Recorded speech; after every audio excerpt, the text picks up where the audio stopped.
Yo, what's going on, guys? It is time for another reaction video, and I've got my friends here today, Stephanie and Andrew. Hey, hi. Hello. They are American Brazilians or Brazilian Americans, whichever way you want to look at it. They spent a good portion of their life in Brazil in the earlier years. So I thought it'd be fun to see, the difference between Brazilian culture and the U.S. culture with a couple fellow Brazilians. Well, I'm not a Brazilian, but but you get the point. So you guys ready to do this? Yes. All right. So this is their first time ever doing a reaction video. So cut them some slack if we mess up. But following this, we have a pretty hefty list of a lot of other type of content that we're going to be reacting to. If you like Harry Mack, if you like Ren, The Big Push, we're going to be doing all of those following this video. So don't just watch this one. Stick around for the ones that come after it. All right. You guys ready to get into this one? Yes, let's go. Let's do it. All right. Just remember, hit the space bar if you want to comment or anything. So I just got back from a trip to Brazil, and I gotta say that I really learned a lot. And not just about Brazilian culture, but about life in general. In short, I got some really great insight into what life is like on the other side of the world. So I thought it'd be really cool to come and share this information with you guys. So I conferred with some Brazilian friends of mine, and we collectively came up with 16 differences between Brazil and the US, including cultural differences, that really stick out between the two cultures. But before we get into this video, I just want to remind you all that these are all generalities. They do not represent an entire population of any country, but rather they come from my own experiences and from the opinions of other Brazilians that I've spoken with. So without further ado, let's get into the video. Okay guys, the first thing we gotta say right off the bat is that Brazilians are so nice, like super nice. Over the last 2 years, I got the incredible opportunity to stay with two different Brazilian families from two completely different sides of the country. But within 10 minutes of meeting these families for the very first time at the airport, I would find myself constantly being offered things, all the time. And not just food or drinks, but incredibly generous hospitality. And this shouldn't really come as a big surprise, since Brazil houses some of the largest populations of foreign ethnic groups in the world. For example, the largest population of Japanese people outside of Japan is in Brazil. This is also shown in the way that they greet each other. A lot of Brazilians... Did you guys know that? Yes. So here's the thing. I'm not sure, but because of the farms up north and also because São Paulo had a lot of work, and Japan was going through a lot of economic problems. Okay. Lots of Japanese ended up going to Brazil to find something better. But I think it was before World War II and also after World War II. That's interesting. I know, like, for instance, Australia has a huge settlement of Chinese people. Mm-hmm. And Chinese culture is very big in Australia. And Indian culture is very big in England. But I wasn't aware of Japan having a strong culture in... Yeah, it's crazy. São Paulo, they have the biggest population of Japanese and, of course, Japanese Brazilians. So wow, that's pretty cool. interesting. Learned something new already. that I met are not averse to hugging on the very first encounter. But in the US, that may be a little bit too forward if you're not comfortable with the person at first. But through my eyes, at least, they really seem to see everyone as a friend, which I think is just so incredibly fantastic and forward thinking. The next one is Brazilians are never on time. Or rather, maybe I should say Guilty. Today, Oh my goodness. but it actually worked out in my favor because I needed some extra sleep today. But yeah, we were supposed to start a couple So hours you ago, were already expecting... technically. Oh, they're Brazilians. They're going to be late anyways. But we say that too with my dad. We're like, oh, he's on Cuban time. He's on Cuban time. So I think it's not limited to one culture of being late. It's kind of like this. You don't want to open the party. You don't want to like blow balloons and stuff. You don't want to cut the cake. Yeah, help decorate with the Decorations. Yeah. You know, it's You just kinda want to like be that. able to participate, Yeah. not set it up. Yeah, stuff like that. So, thinking. The next one is Brazilians are never on time. Or rather, maybe I should say that life moves slower. If you tell a friend in Brazil that you want to meet them at 7 p.m., then they'll show up at 7:20 or 7:30 and no harm done. But in the US, 7 p.m. usually means 7 p.m., not 7:05, not 6:55, but 7. But there it's much more loose on the actual time, and they tend to focus more on the time they have together instead, which again is so incredibly sweet. The next one is that they don't tip in Brazil. They don't tip drivers, concierges, valets, waiters or waitresses, or anyone else. There just isn't a tipping culture, which it is completely different in the US because some jobs like waiters and waitresses in some states don't actually make a I'm sorry, but like we do tip. I think we do tip, but like the thing is, also the service needs to be spot on. Like Yeah. yeah, just and also a lot of places have included, just like when you go to a different wing place, it has the extra The gratuities already included. yeah, already included. So a lot of places are like that.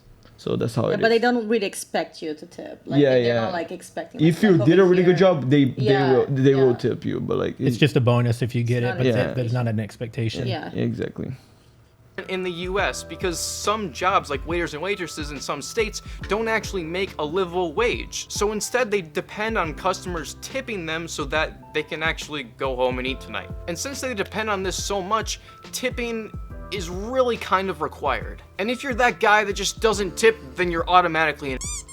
But in Brazil you get along just fine. Alright, now we gotta talk about personal space. In the US, we have this like imaginary bubble around us that we don't want people to invade. We call it our personal space, and in general, if we don't know you that well, don't come into our personal space. But in Brazil, it's just space. Because whenever I would be conversing with someone, they would always get like really up in my face, it would seem. But really, they're just trying to be friendly, and this is a way for them to tell you inadvertently that they're focusing on you, nothing but you, and the conversation that you're both having. So it's really interesting to see these two very different, yet both very viable perspectives. The next one is the eating culture. And I'm specifically talking about the time that it takes for the two different cultures to eat. In the US, we go to a restaurant to eat. We go there, we immediately order, we eat our food, and then we leave. But in Brazil, you know, you may come in with a couple of friends, sit down at the table, wait for the waiter to come by, call over the waiter after maybe half an hour of talking with each other. Okay, so that was the biggest culture shock I've ever had in my life. So it was like this. First time I came to America, and then the first thing that happened, like, oh, let's go to eat.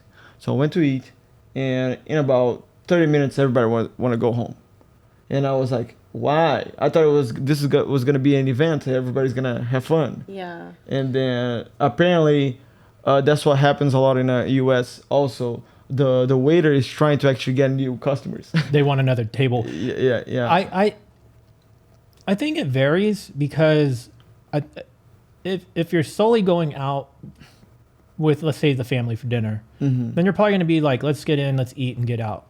But if you're going to meet a group of friends and perhaps maybe stick around and have drinks for a little while and stuff like that, I've spent 2 and 3 hours at restaurants sometimes or more with friends and family. So I think every experience can be different based upon what the objective is. If you're celebrating a birthday, an anniversary, or a reunion of friends that haven't seen each other for a while, you're not going to be just going in there to get in and out real quick. So Yeah. I think Depends. I think this guy is.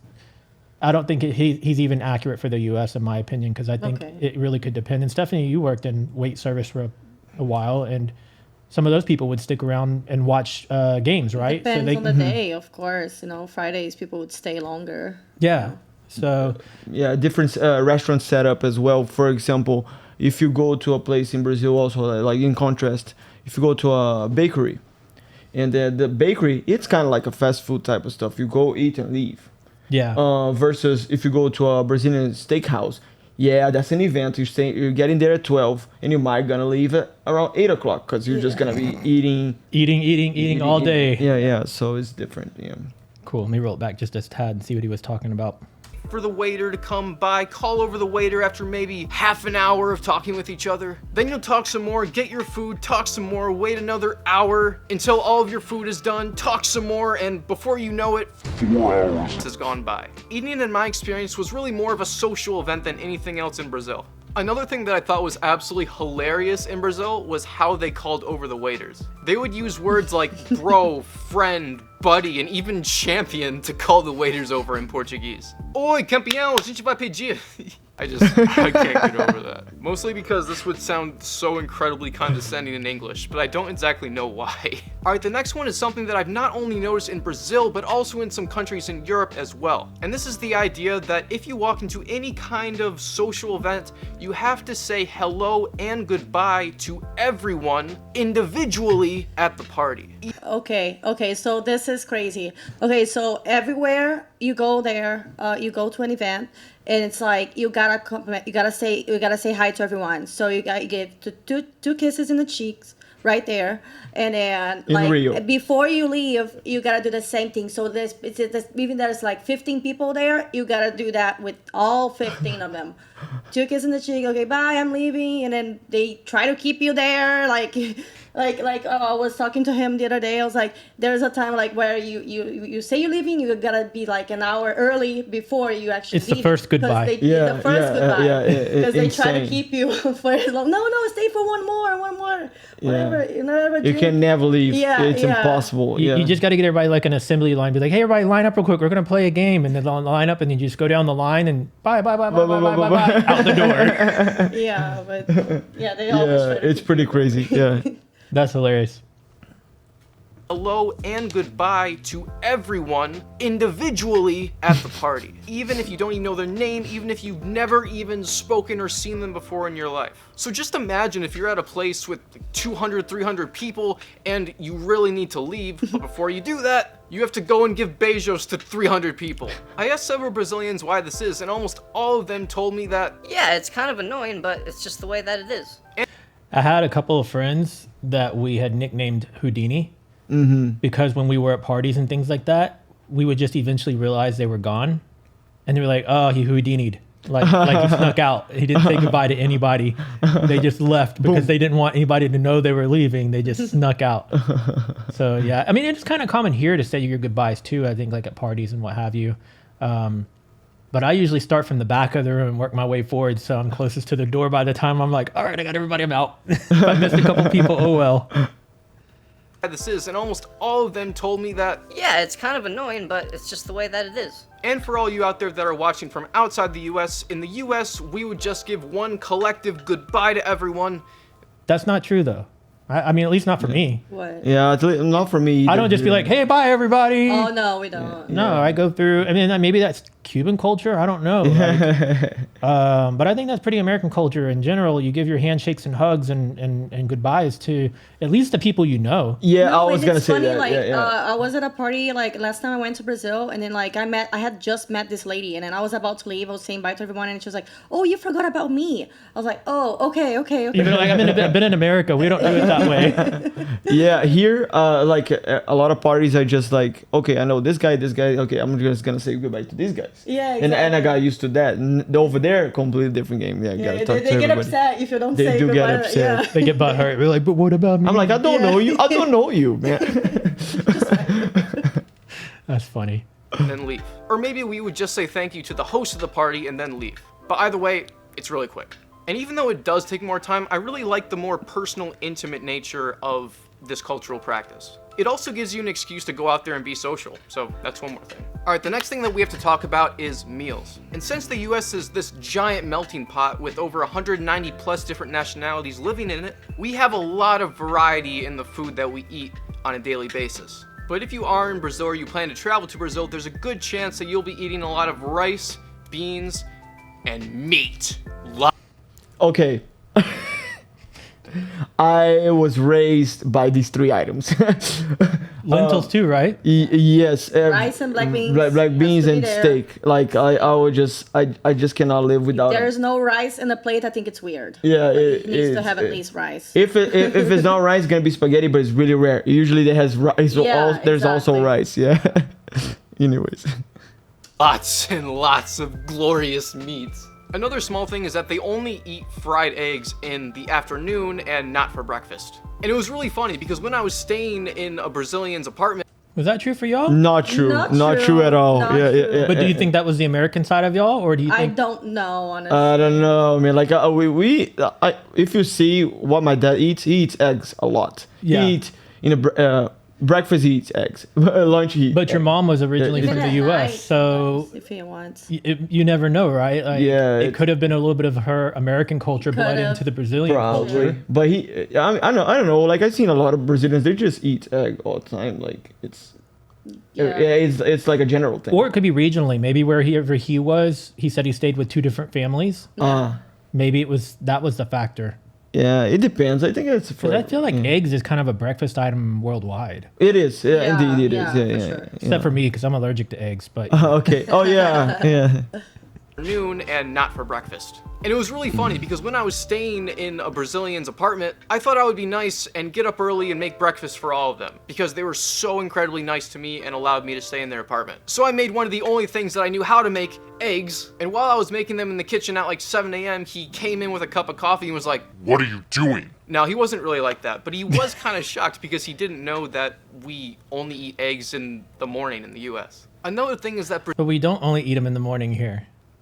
Yeah. Yeah, we don't. Like, we eat, like, with other stuff. Yeah. I mean, sometimes they're on certain sandwiches and things like that, right? Like in some country style food has eggs. I mean, it's predominantly breakfast, but it's not only breakfast. But check this out.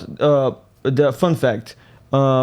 Portuguese cuisine that influenced Brazilian cuisine, they put eggs on everything. So, therefore, like, we eat eggs at lunch, we eat eggs at breakfast. Like, we eat eggs every... They add eggs to burgers. Yeah. That's what I say. You can put egg on a burger. Yeah. Yeah, so... And sometimes people will put them over steaks even, which is not as common, but Yeah. But it happens, yeah. I watch a lot of food videos, not reaction ones, but like I just watch them, and I see that how much eggs are incorporated in it. Yeah. Yeah, Yeah. it's not just breakfast. Yeah, it's in general.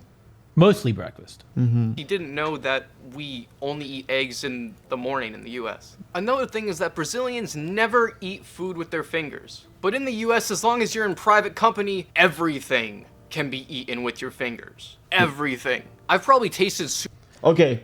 They have you noticed how many finger foods Brazilians have? Like coxinha, all sorts of stuff that you can eat with your hands. Like even like regular Brazilian hot dogs, everything. Like what's the name? Dumplings, all types of stuff. We eat a lot of stuff like Yeah, we do have street finger food, food. basically. Yeah, bar food.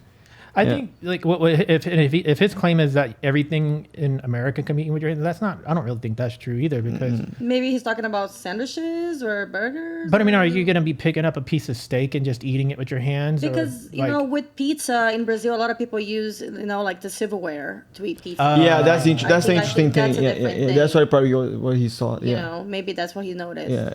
I'll attribute this one to whatever his answer is because we didn't let him finish. But I would say it's more of it's an individual decision. I would Right, think. let's because see there's what- certain foods you'll eat with your hands and certain foods you just would never eat with your hands. Right, right. Yeah. Okay, let's see what he says. soup with my fingers before. But in Brazil, they'll eat things like pizza and hamburgers with a fork and knife. Yeah. And this is so weird in North America that there was even an article published in the news about the mayor of New York City being caught exposed eating pizza or a burger with a fork and knife. And To the mayor's defense, he's dressed in a suit, right? Maybe he had somewhere important to be afterwards, and he didn't want to have food on his hands and be messy, so he was trying to eat. Also, he's Italian descent. So he from another fun fact. Because he's Italian descent, they actually eat with your fork and knife. You know, also On just Brazilians, about everything. We do also eat that way as well. So I don't know that mayor, and I don't know if that's true. I was just making assumptions. his but- name is his name is De Blasio. So it sounds like pretty Italian to me. yeah. Yeah. in retrospect, I don't know why this is so weird. I guess it's because no one ever does it. But of course, there's nothing actually wrong with that. But whatever, I digress. The next thing about Are one of y'all tapping something, or is that his video? I think that's his video. That's his video. Oh, okay. I was like, what is that noise? It's driving me no, nuts. I'm not typing anything. Brazil that I absolutely love is that all tax is included in the prices. So if something says that it costs $2, it's $2. But in the US, you have to like pull out your calculator and do all these math equations and solve for X and Y and figure out just how much you're going to be. Okay, so yes, so that's one of the things that always like even to nowadays it frustrates me. Like we see a price there and it's like like I have to remember, oh, it's tax included. Like there, like in Brazil, like we see a price, that's the price we're gonna pay for. So we have to always like keep calculating and like thinking like, oh no, it's not gonna, it's gonna be Yeah. a little bit more than what it's showing there. Yeah, and it's regional in the U.S. too. So like in Harris County, which is where we are in Houston, Harris County encompasses a few different surrounding areas, not just the city of Houston. Our tax rate is 8.25%. So for me, all I always just assume is like 9 cents per dollar, right? So I'm going to add 9 cents per dollar, and after you've lived here your whole life, like I have, I know that 99 cents is going to be 108, you know, and like 216 and, So you and already calculated in your 324 mind, and like, yeah, I already know the basics. And then I worked in retail, so you know, like I knew that 1999 was gonna be 2164. Like I kind of have an idea of what it's gonna be, and then if it's a bigger ticket price item, then I can just double one of the lower prices that I'm used to figure it out. Now that being said, sometimes when you go to like concerts and things like that, and they're selling beers and whatever, like out of the bucket or the box, like the walking ones, those are typically going to be whatever the price is. If it's an $8 beer, which is ridiculous, because they're $8, $9, $12, and $13 beers, it's a $13 beer. They're not going to add tax because they built the tax into the price. Gotcha. But retail and regular restaurants, it's not taxed. It's not pre-taxed. Tax on all foods to see if you can really afford it or not, because the price is always misleading and comes before tax. The next thing is that Brazil is very, very green. Even in the largest cities in the country, in places like Rio and Sao Paulo, you cannot get away from the... I figured out what the tapping is. He's got a hoodie with the strings, and one of those strings probably has a hard plastic or something. So as he's moving, it's tapping his desk. Watch. It's annoying me because I keep hearing it, and that's like I'm trying to just pay attention to him, but I just keep hearing this tap, tap, tap, tap.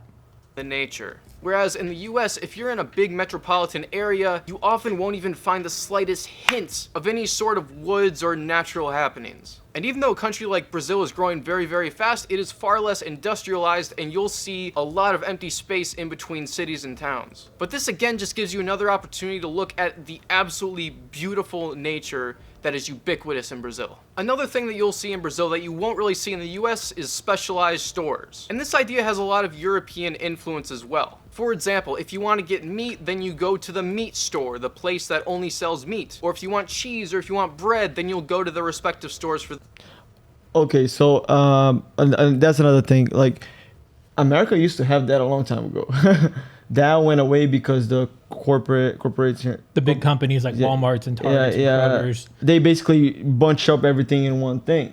But in Brazil, that's actually becoming a thing too. Like butcheries and small businesses, they basically disappearing little by little because the big companies are basically taking over. So. I think it can be somewhat regionally here in the U.S. too, because if you think of like places like New York, which are super, super condensed, and so a lot of the times people will live in an area where there is a butcher shop in the area, and there might be like a produce market in the area without having to go to a full-blown grocery store. But like in a city like Houston, where, you know, what time is it right now? It's 5:45 and it's 99 degrees outside, right? Yeah. If you can just drive to one place and get all your stuff in and out, it's much better than having to stop at 5 individual places getting in and out of your car in that heat, right? Yeah, exactly. Yeah, it's different setup. Yeah. It's convenience and cost is what it's come down to here in the U.S.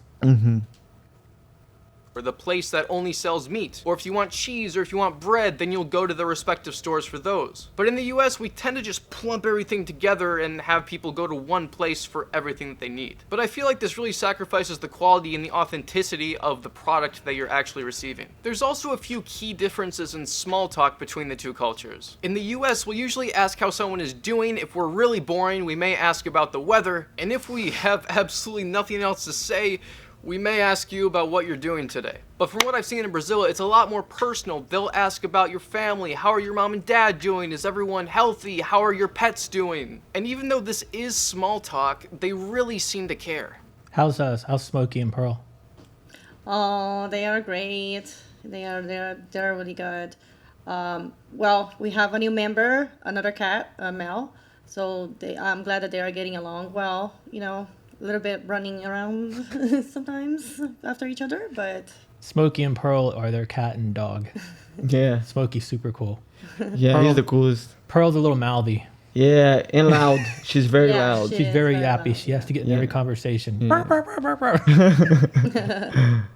A lot more emphasis is put on the health and the well-being of those around you. But in the US, it just seems like this meaningless cultural ritual that we do for no reason just because we want to be polite. Another thing, Brazilians are really touchy when it comes to American standards. And this goes back to the whole personal space thing that we already talked about. If you're at a party, for instance, and you're in a group talking to both girls and boys, it's not unheard of for both boys and girls to touch you in a way when they feel really excited or as a form of exclamation, especially if they find something interesting or cool about what you're saying. But for a lot of Americans, this can really be misinterpreted as that person just likes them. And while that could be the case, it's most likely not the case. They're just being nice. The next thing is this whole idea about a no culture. From what I've heard, it's really rude to turn down something after someone offered you something in Brazil. Mostly because that person is seen as being really generous for offering anything to you in the first place.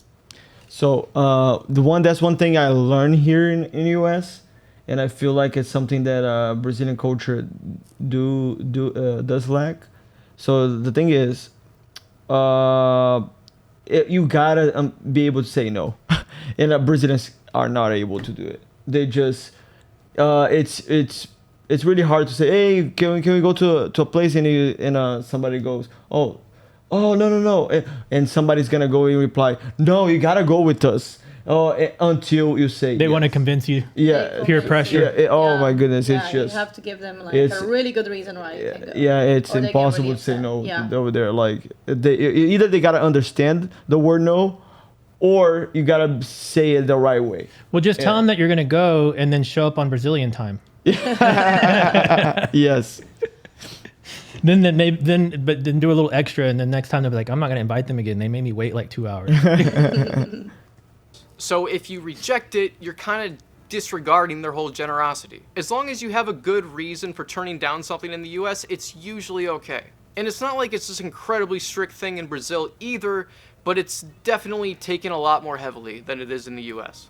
Alright, there's one more thing, but I'm going to turn it into two things because they're really, really quick, and just a couple of miscellaneous things that I've noticed after being in Brazil for several months. One thing is that most of the cars that I saw on Brazilian streets were manual, but in the US, the vast majority of cars that are driven are automatic, for sure. And if you drive a manual car, you're perceived to be part of this weird niche community that only makes up a very small amount of the population. But that minority seems to be in the majority in a place like Brazil. The second thing is that there are a lot of I've found that holds true in a lot of other countries.